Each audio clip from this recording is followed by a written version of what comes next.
사사들의 믿음을 따라서 오늘 7번째 의심 대 열심이라는 제목으로 말씀의 은혜 나누도록 하겠습니다. 오늘 미리암 찬양대에서 저는 무슨 신발 만드는 분이 찬양을 부른가 했더니 우리 지친 삶에 우리 주님의 마음으로 그 마음이 상한 분을 위해서 함께 마음을 치유하겠다라는 아주 귀한 은혜의 찬양이었어요. 귀한 찬양 감사드립니다. 마음이 좀 많이 위로가 되시는 것 같죠? 가사가 얼마나 아름다운지 큰 은혜를 받았습니다. 여러분, 오늘은 기도원의 세 번째 시간이죠. 사사기 7번째 기도원에 대해서는 세 번째 오늘 본문을 다루게 됩니다.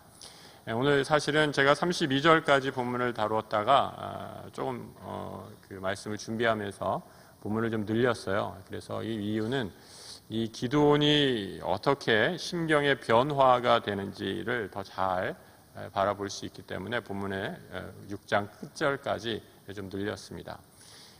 여러분, 지금까지 신앙생활하면서 한번 솔직하게 한번 대답해 보세요. 의심 한 번도 없으셨나요? 단에서 선포되는 말씀 다 믿으실 수 있으신가요?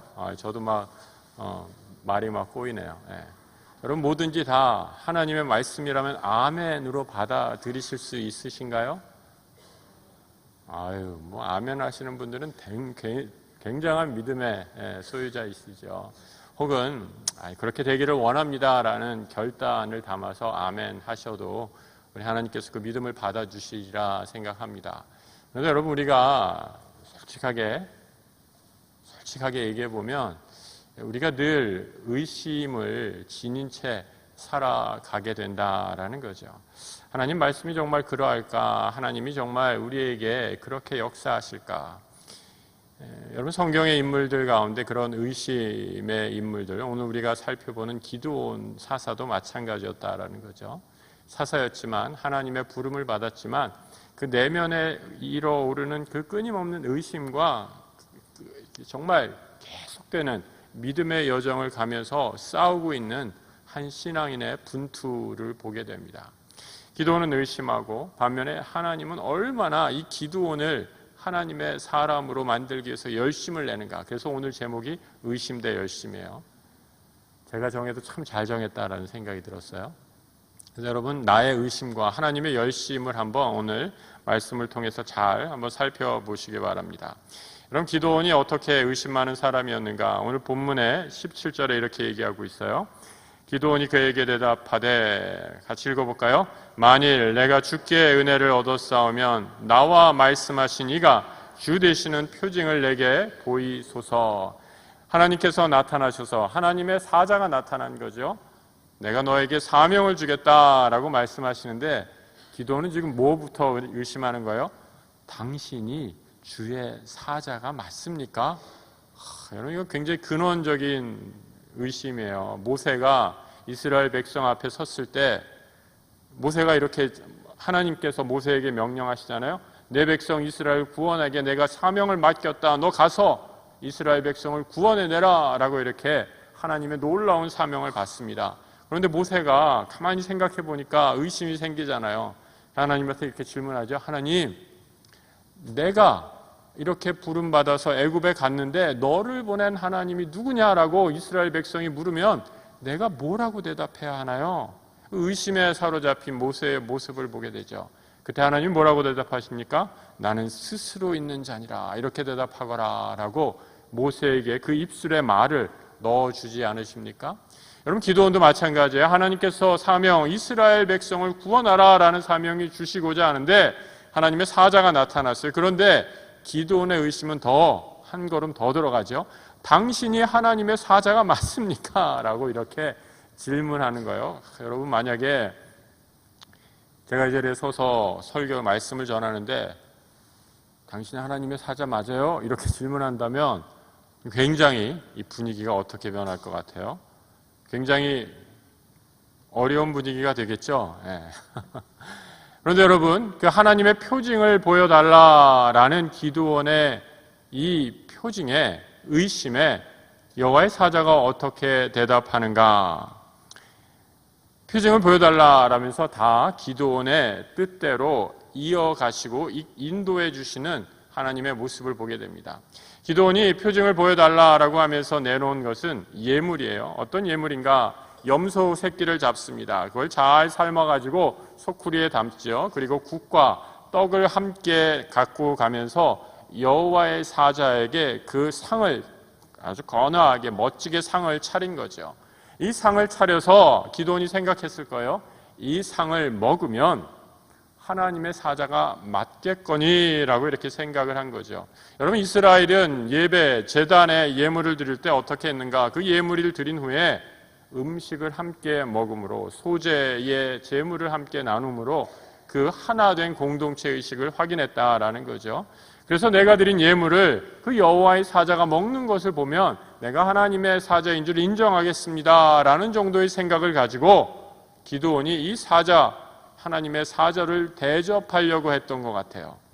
그런데 이 여호와의 사자가 기드온에게 뜻밖의 요구를 하죠. 어떻게 요구합니까? 기드온이 열심히 상을 차려서 준비했어요. 그런데 그 고기 위에 국물을 다 부어라 라고 이렇게 얘기하는 거예요. 여러분, 음식을 만들어 놓고 그 음식에 국물 부으면 어떻게 되는 거예요? 그 음식 잘 된 거예요? 망한 거예요? 그 맛이 다 사라지는 거 아니에요? 음식을 잘 만들었는데 그 음식에다 물을 부어버리면 이거 못 먹겠다, 이거 설거지나 해야겠다, 망쳤다라는 그런 표현 아니에요? 내 음식 안 먹으려고 그러나 라고 기드온이 순간적으로 당황했을 때 여호와의 사자가 바위 위에 올려놓은 그 음식에다가 지팡이를 갖다 대니까 바위 위에서 불이 확 나와서 그 모든 여호와께 드린 음식의 소재물들을 다 태워버리셨다라고 이렇게 성경이 오늘 말씀해 주죠. 그 모습을 보고 기드온이 깜짝 놀라서 당신은 하나님이시군요 라고 이렇게 말하는 것이 오늘 본문의 상단에 위치를 하고 있습니다. 그런데 여러분, 이 놀라운 광경, 여호와의 사자가 나타나서 그 제물을 다 불로 살인 것을 보면서 22절에 기드온이 뭐라고 얘기하는가? 이렇게 얘기하고 있어요. 같이 한번 읽어볼까요? 기드온이 그가 여호와의 사자인 줄을 알고 이르되 슬프도소이다. 주 여호와여, 내가 여호와의 사자를 대면하여 보았나이다. 아니, 여호와의 사자를 봤으면 하나님이 사자였군요, 하나님이셨군요 하고 엎드려서 경배하고 노래하고 찬양을 해도 모자랄 텐데 기드온은 지금 어떻게 하고 있어요? 슬픕니다. 내가 이제 죽게 되었습니다 라고 이렇게 얘기하는 거예요. 여러분, 왜 기드온이 이렇게 얘기를 했을까? 이스라엘 사람들은 하나님과의 관계가 끊어졌을 때 유대인들은 하나님의 얼굴을 보는 순간, 거룩한 하나님의 얼굴을 보는 순간 그 자리에서 죽는다라고 생각했기 때문이죠. 죄인 인간은 하나님의 얼굴을 도무지 볼 수가 없어요. 그래서 하나님께서 이 지면에 가장 온유한 사람인 누구죠? 모세조차도 하나님과 면대면을 본 게 아니라 하나님의 등만 봤다라고 이렇게 성경은 말씀하고 있거든요. 그런데 기드온이 내가 하나님의 얼굴을 보았으니 나는 이제 죽었습니다, 나는 이제 슬픔에 빠졌습니다 라고 이렇게 얘기하는 것이 당연하다라는 거죠. 여러분, 기드온은 어떤 모습을 보여주고 있습니까? 지금 하나님께서 사명을 주는데, 여러분, 기드온에게 주신 사명의 말씀이 무엇이었어요? 이거 어려운 질문은 안 드린다고 그랬죠?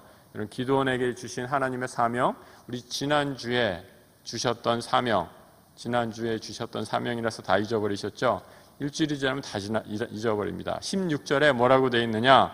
내가 너와 함께하리니, 내가 반드시 너와 함께하리니 내가 미디안 사람 치기를 한 사람 치듯 하리라. 우리 바로 앞절에 지난주에 함께 나누었던 말씀이에요. 기드온을 큰 용사로 만드시고 내가 너와 함께 있어서 미디안의 모든 사람들, 그 무수히 많은 이방인들을 한 사람 치듯 하리라 라고 이렇게 말씀하신 그 사명을 주셨는데 기드온은 이 사명을 다 잊어버리고 어떻게 하는 거예요? 의심하는 거예요. 내가? 아니, 나라고요? 내가 정말 이 일을 할 수 있단 말입니까? 이러면서 표징을 보여주시죠. 그리고 해서 표징을 보여주셨어요. 해달라는 대로 하나님께서 다 해주셨어요. 그런데 이제는 어떻게 얘기하는 거예요? 아이고 하나님, 나 이제 죽겠습니다.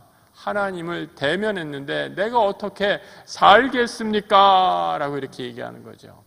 여러분, 기도원의 모습을 보면 얼마나 나 중심적인 신앙을 하고 있는 사람의 모습을 보여주고 있는가를 그대로 드러내고 있습니다.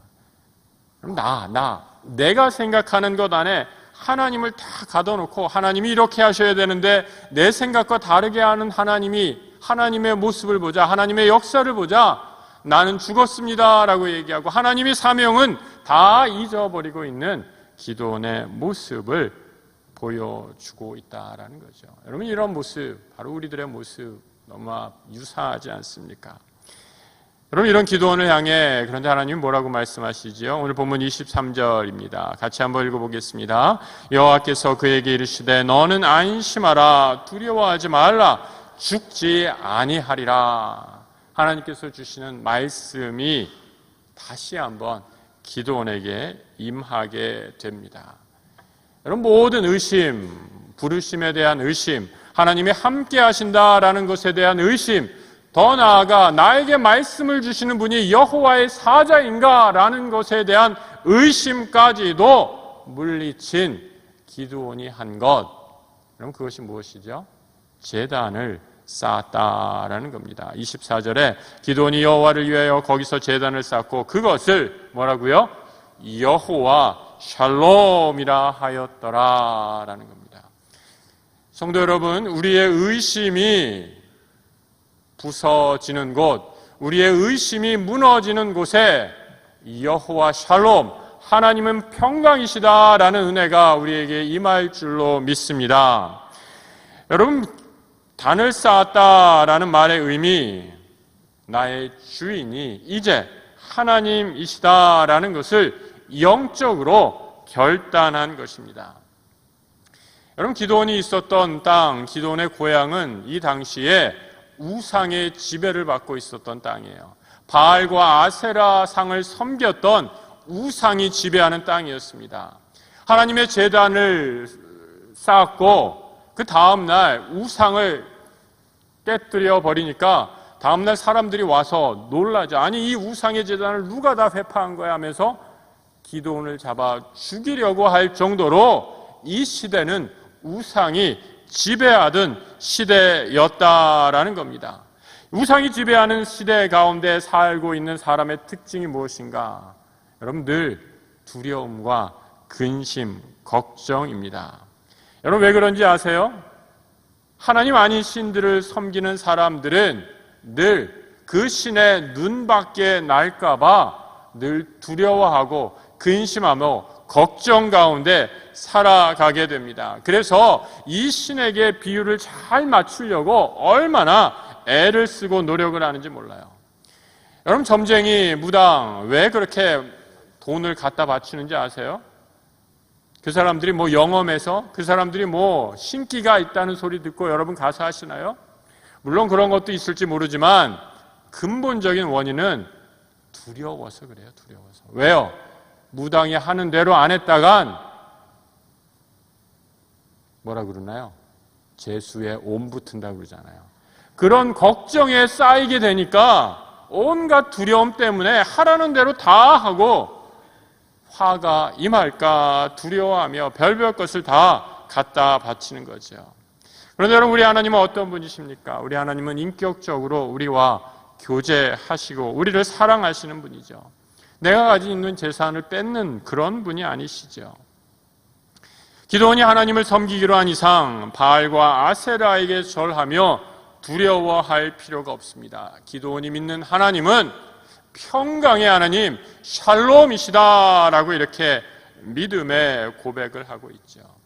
여러분, 이 자리에 나와 함께 예배드리시는 우리 모든 성도들, 하나님의 평강이 우리 한 분 한 분에게 임하기를 우리 주님의 이름으로 축복합니다. 이 평강의 하나님, 기드온에게 임했지만 여러분, 기드온은 여전히 두려움이 남아있는 것을 보게 됩니다. 누구를 향한 두려움인가? 이 세상을 향한 두려움이에요. 얼마나 그 믿음이 연약한지를 또한 보게 되죠. 27절의 말씀 같이 한번 보겠습니다. 여호와께서 그에게 말씀하신 대로 행하되 그의 아버지의 가문과 그 성읍 사람들을 두려워함으로 이 일을 감히 낮에 행하지 못하고 밤에 행하였다라고 얘기하는 거죠. 우상이 지배하는 시대, 바알과 아세라가 지배하는 이 시대에 여전히 두려움에 사로잡혀서 기도원이 어떻게 했다고요?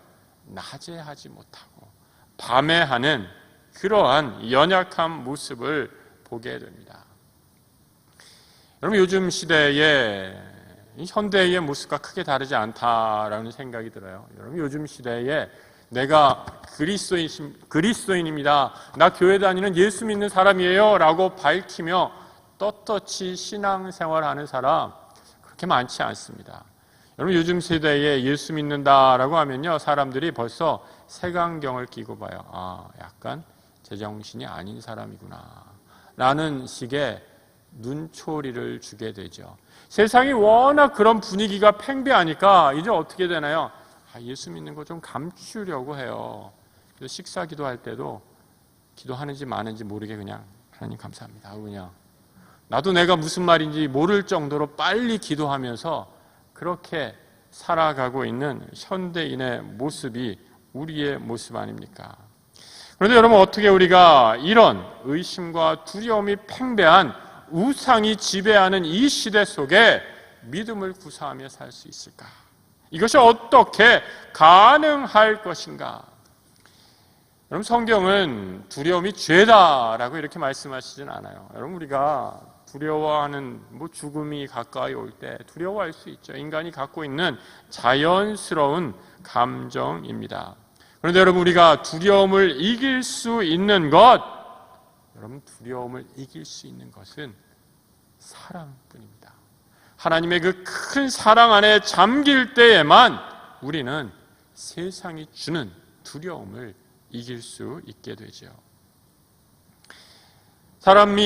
세상 사람들이 우상이 지배하는 시대에서 이 두려움을 잊기 위해서 하는 것, 온갖 쾌락과 중독이죠. 마약과 알코올과 육체적인 쾌락에 빠져서 살아가는 사람들, 여러분, 그 사람들, 이 중독된 사람들의 깊은 심리적인 내면을 보면 그 원인은 사실은 두려움에 있습니다. 미래에 대한 두려움, 내 앞날에 대한 두려움, 그 두려움이 해소되지 못해서 세상의 우상에 빠져서 그 향락에 잠시 빠지면 내가 두려움을 이길까 착각하며 살아가게 된다라는 거죠.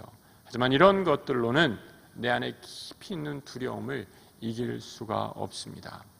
여러분, 우리의 두려움을 이길 수 있는 유일한 길 꼭 기억하시기 바랍니다. 나를 창조하시고 나와 함께 하시겠다 약속하신 그 하나님의 사랑 안에 거하는 일만이 세상의 모든 두려움을 이길 수 있는 유일한 길임을 꼭 기억하시기 바랍니다. 신명기 10장 12절 말씀 같이 한번 읽어보겠습니다. 이스라엘아, 내 하나님 여호와께서 내게 요구하시는 것이 무엇이냐? 곧 내 하나님 여호와를 경외하여 그의 모든 도를 행하고 그를 사랑하며 마음을 다하고 뜻을 다하여 내 하나님 여호와를 섬기고 내가 오늘 내 행복을 위하여 내게 명하는 여호와의 명령과 규례를 지킬 것이 아니냐. 이런 말씀은 너무나 분명히 말씀해 주고 있죠. 세상의 두려움을 이기는 일, 하나님을 진정으로 사랑하는 것, 그리고 그 말씀을 따라 사는 것이 우리가 이 땅을 사랑하는 인생의 유일한 기쁨이고 온전한 삶임을 분명히 가르쳐 주고 있습니다. 하나님의 사랑 안에 온전히 거할 때 우리는 세상의 두려움을 내어 쫓을 수 있습니다. 기도원이 하나님께 예배하고 결심하고 다짐하지만 여전히 의심과 두려움에 빠졌던 이유가 무엇일까? 하나님의 온전한 사랑 안에, 그 완전한 사랑 안에 푹 잠기지 못했기 때문입니다. 그래서 여전히 의심하고 하나님의 평강의 하나님을 만났지만 또다시 의심하는 연약한 모습을 보게 되죠. 그럼 찬송가 305장 나 같은 죄인 살리신, 잘 아시죠? 나 같은 죄인 살리신 그 찬송가를 지은 사람 누군지 아세요? 그 작시자가 바로 존 뉴튼이라는 사람입니다. 이 존 뉴튼은 사실 영국의 노예 상인, 아주 건달 중에 상건달 같은 사람이었어요. 어느 날 술에 잔뜩 취해서 그냥 뭐 세상에 온갖 그 쾌락에 깊이 쩔어 살다가 어느 날 술에 잔뜩 취해서 어느 날 자신도 모르게 발걸음이 예배당으로 인도하게 되죠. 술 냄새 풀풀 풍기면서 예배당 앞자리에 앉을 수 없으니까 저 뒤에 앉아서 조는지 자는지 모를 정도로 예배를 드리고 있을 때 그때 그의 마음에 하나님께서 역사하십니다. 그리고 그 길로 하나님께서 나를 얼마나 사랑하셨는지를 깨닫게 되고 하나님의 일꾼으로 변하게 되죠. 그 이후에 많은 시들을 쓰는데 이 찬송가 305장 나 같은 죄인 살릴 시인이 굉장히 대표적인 Amazing Grace 아닙니까? 놀라운 은혜, 정말 우리가 말로 형용할 수 없는 놀라운 은혜를 찬양하는 것 아닙니까? 그런데 여러분 이 찬송가 305장 2절의 가사, 우리 2절은 어떻게 돼 있어요? 큰 죄악에서 건지신 주 은혜 고마워 나 처음 믿은 그 시간 귀하고 귀하다라고 이렇게 돼 있는데 사실 이 번역은요 원래 영어 가사를 조금 이 노래에 맞게 번역하다 보니까 너무 의역을 해서 그 원래의 맛이 잘 살아나지 않습니다. 원래 1959년에 이 영어 성경 원어에 맞게 생명의 말씀사에서 옛날 청년 찬송이라고 해서 번역했을 때는 이렇게 번역을 했어요. 우리 혹시 원로 목사님 예전에 이런 찬송 부르셨을까 아실까리라 생각하는데 한번 잠깐 들어보세요. 내 마음속에 잠긴 근심 이제 사라지고 주 예수를 믿음으로 곧 기쁨 얻었네. 이게 원래 2절의 가사입니다. 혹시 가사 띄워줄 수 있으세요? 2절 가사? 안 되면 한번 제가 불러드리겠습니다. 내 마음속에 잠긴 근심 이제 사라지고, 우리 한번 같이 한번 불러볼까요? 내 마음속에 잠긴 그 이제 사라지고 이제 주 예수를 믿음으로 주 예수를 믿음 곧 기쁨 얻었네. 기쁨 얻었네. 여러분 세상에 따라 살다가 우상을 쫓다가 얻은 것 세상의 온갖 근심 걱정뿐이었는데 이제 내 마음에 예수를 모시고 나니 참된 평강과 은혜가 넘쳐나고 기쁨의 삶을 살 수 있게 된다라는 거죠. 여러분 우리는 끊임없이 의심하지 않습니까? 그런데 하나님은 어떻게 하죠? 끊임없이 의심하는 기드온과 같은 나를 안심시키시고 힘을 주셔서 새로운 일꾼 만드시는 하나님의 열심을 보게 됩니다. 하나님이 이렇게 열심히 일하는데 기드온이 변하지 않으면 정말 기드온 큰 문제 아닙니까? 부족한 사사에게, 늘 의심하는 사사에게 마침내 드디어 하나님의 영이 임합니다. 처음에 기드온의 모습 여러분 생각나시죠? 포도주 타작 마작 그 틀에 숨어서 이 미디안 사람들이 들킬까봐 소심했던 그런 겁쟁이였던 사람이 큰 용사로 부르시고 끊임없이 그를 그 부르심에 걸맞게 기다려주시고 만들어주시고 변화할 때까지 참으시는 하나님의 열심을 보게 되죠. 그래서 여러분 우리가 사람을 함부로 판단하면 안 돼요. 왜요? 하나님이 포기하시지 않는 사람, 우리 한 사람 한 사람인데 내가 어떻게 포기한단 말입니까? 여러분 지금 옆에 분들 보시면 한번 옆에 분들 보세요. 지금 옆에 분들 보시면 이분 뭐 우리가 다 마음속으로 판단하는 게 있잖아요. 내가 생각하기에 이 사람은 뭐가 안 돼, 뭐가 안 돼, 뭐가 안 돼, 뭐가 안 돼. 이런 판단이 들 줄 모르지만 우리 하나님은 지금 내 옆에 앉은 그분을 향해 내가 알지 못하는 놀라운 열심으로 하나님의 사람으로 만드시기 위한 열심을 지금도 행하고 계시는 줄 믿으시기 바랍니다. 그럼 기드온이 어떻게 변화되는가? 33절과 34절 같이 한번 읽어볼까요? 그때 미디안과 아말렉과 동방 사람들이 다 함께 모여 요단강을 건너와서 이스라엘 골짜기에 진을 친지라. 여호와의 영이 기드온에게 임하시니 기드온이 나팔을 불매 아비에셀이 그의 뒤를 따라 부름을 받으니라. 마침내 기드온에게 하나님의 영이 임하게 된다라는 거죠. 예전에는 미디안 사람들이 무서워서 벌벌 피해서 숨어 있었던 이 기드온, 끝까지 의심에 사로잡혀 있던 이 기드온이 하나님의 영이 임하게 되자 이제 나팔을 불고 사람을 모으고 우리 나가 싸우자라고 깃발을 들고 나가게 되죠. 여러분, 상황이 바뀐 것 아무것도 없습니다. 미디안 사람들은 그저 여전히 이스라엘을 괴롭히고 있고 못 살게 구는데 누가 바뀌었죠? 하나님의 사람 한 사람, 하나님의 영이 임한 기드온 한 사람이 바뀌었을 때 놀라운 구원의 은혜가 시작되는 것을 보게 됩니다. 여기서 딱 끝났으면 얼마나 좋겠어요. 그런데 36절을 한번 보겠습니다. 한번 같이 한번 읽어볼까요? 36절. 기드온이 하나님께 여쭈되 주께서 이미 말씀하신 같이 내 손으로 이스라엘을 구원하시려거든. 위대한 용사로 변화되었는데 의심도 그만큼 남아있어요. 그래서 저는 이거를 이름을 붙였어요. 의심이긴 의심인데 어떤 의심이냐? 정말 질긴 의심이다. 얼마나 질긴지 몰라요, 의심이.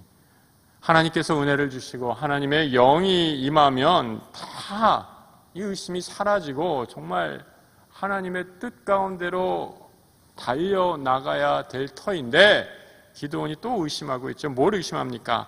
하나님이 정녕 내 손으로 이스라엘을 구하시는지 확인해야겠다라고 이렇게 얘기합니다. 그럼 기드온은 이 전쟁이 내가 내 힘으로 하는 것인지 아직도 착각하고 있습니다. 하나님의 전쟁임을 생각하지 못하고 있어요. 그래서 내가 아직 이만큼 준비되지 않았는데, 내가 아직 이만큼 사람을 모으지 못했는데 여전히 그 근심 걱정에 사로잡혀서 하나님 정말 나와 함께 하시나요? 또다시 하나님께 질문하고 있는 거죠. 나 중심에 머물러 있다가는 두려움과 의심의 문제를 여러분 결코 해결할 수 없지요. 하나님을 바라보셔야 합니다. 기도원을 보면 우리의 믿음이 얼마나 연약한지 다시 한번 깨닫게 됩니다. 기도원이 하는 것, 그래서 또 뭐를 구하죠? 하나님, 표징 한 번 더 보여주세요. 정말 질긴 의심이죠. 그렇게 많은 표징을 봤으면 됐건만 이제 또 한 번 보여달라라고 합니다. 하나님, 타작마당에 양털 한 뭉치를 놓을 테니까 하나님이 만약에 저를 통해 구원하시고자 한다면 양털만 적고 땅은 마르게 해 주십시오 라고 이렇게 하나님을 시험하는 기도를 하죠. 여러분, 그때 어떻게 합니까? 본문 38절에 이렇게 되죠. 그대로 된지라. 이튿날 기드온이 일찍 일어나서 양털을 가져다가 그 양털에서 이슬을 짜니 그릇에 한가득 이었다라고 이렇게 얘기합니다. 그런데 이 질긴 의심은 여기서도 끝나지 않습니다. 한 걸음 또 나아가죠. 다시 하나님께 간청합니다. 본문 39절. 기드온이 또 하나님께 여쭈되 주여 내게 노하지 마옵소서. 내가 이번만 말하리이다. 구하옵나니 이번에는 양털로 시험하게 하소서. 이번에는 양털만 마르고 그 주변 땅에는 다 이슬만 있게 해 주십시오. 기드온도 이렇게 기도하면서 자신의 마음에도 좀 꺼름직했던 것 같아요. 야, 이거 내가 이렇게 하다가 하나님한테 화나는 거, 이 저주라도 받는 거 아니야? 하나님이 노하시면 어떡하지? 아주 조심스럽게 묻죠. 무엇을 청하느냐? 첫 번째는 양털만 젓고 땅은 마르게 해달라라는 거였어요. 그런데 여러분, 이것은 간혹 가다가 생길 수 있는 경우죠. 양털이라는 것이 워낙 흡수력이 좋아서 그럼 새벽에 이슬을 머물렀다가 해라도 딱 뜨면 날에는 양털이 금방 다 마를 수 있잖아요. 그러면 그 해가 딱 뜨는 날에는 워낙 흡수가 좋고 쉽게 이슬을 빨아들이기 때문에 다음날 아침 햇살이 땅에 습기는 다 말랐어도 양털은 아직 다 마르지 않을 수도 있다라고 이렇게 생각을 한 거죠. 그래서 기드온은 한 가지를 더 청하는 겁니다. 그렇기 때문에 이 흡수가 아주 좋은 양털 이제는 거꾸로 해달라라는 거죠. 불가능한 일을 청하고 있다라는 겁니다. 하나님 화내지 마세요. 이번에 딱 한 번만이에요. 그리고 어떻게 하죠? 반대로 이제는 양털만 마르고 주변 땅은 다 이슬이 있게 해달라라고 이렇게 청하는 거죠. 그러니까 불가능한 일입니다. 그럼 기도원에 계속되는 청, 왜 계속 하나님께 이런 표징을 요구했던 것일까? 그 원인은 딱 하나죠. 기도원은 하나님보다 세상을 더 무서워했기 때문입니다. 여전히 세상은 바알과 아세라를 섬기는 우상을 섬기는 사람들이 지배하고 있는 세상입니다. 이 세상 가운데 어떻게 내가 하나님의 그 확실한 표징 없이 나아갈 수 있을까? 끊임없이 스멀스멀 올라오는 그 의심의 문제를 해결하지 못해서 또 한 번 기도하는 거죠. 여러분, 기도는 왜 하나님께서 이 기도에 하나님 계속 응답해 주셨을까? 저는 다른 데에 원인이 있다고 생각하지는 않아요. 이게 참 하나님도 화날 만한데 하나님 다 들어주시잖아요. 기도원의 기도가 믿음이 없고 계속되는 의심 가운데 있었더라도 여러분, 기도원의 이 기도의 주제는 어디에 있었는가? 이스라엘을 구원하시려는 하나님의 뜻을 확인하기 위한 기도였기에 하나님께서 어리석은 기도원의 기도라 할지라도 들어주셨다라는 거죠. 여러분, 이 본문을 읽고 있으면 저는 늘 생각나는 게 아브라함 창세기 18장에 아브라함이 하나님께 소돔성을 멸하시겠다라고 얘기하니까 하나님과 기도했던 장면이 떠오릅니다. 이게 쉽게 말하면 하나님과 딜하는 거죠. 이거 어떻게 합니까? 처음에 하나님께 하나님, 의인 50이 있어도 이 소돔성을 멸하시렵니까? 라고 이렇게 말하죠. 내가 하나님께서 답하시죠. 그래. 의인 50명만 있으면 내가 절대 멸하지 않겠다. 하나님이 너무 쉽게 응답해 주시니까 너무 많이 잡은 것 같아요. 그래서 어떻게 합니까? 5명을 빼죠. 하나님, 45명의 의인이 있으면 어떡하겠습니까? 하나님이 또 받아주십니까? 그래, 45명만 있어도 받아주시겠다. 이게 또 하나님 너무 쉽게 들어주시니까 이제 좀 단위를 늘려야겠다라는 생각이 들어요. 30명이면 어떡하겠습니까? 20명이면 어떡하겠습니까? 하나님이 다 들어주시고 어디까지 내려가죠?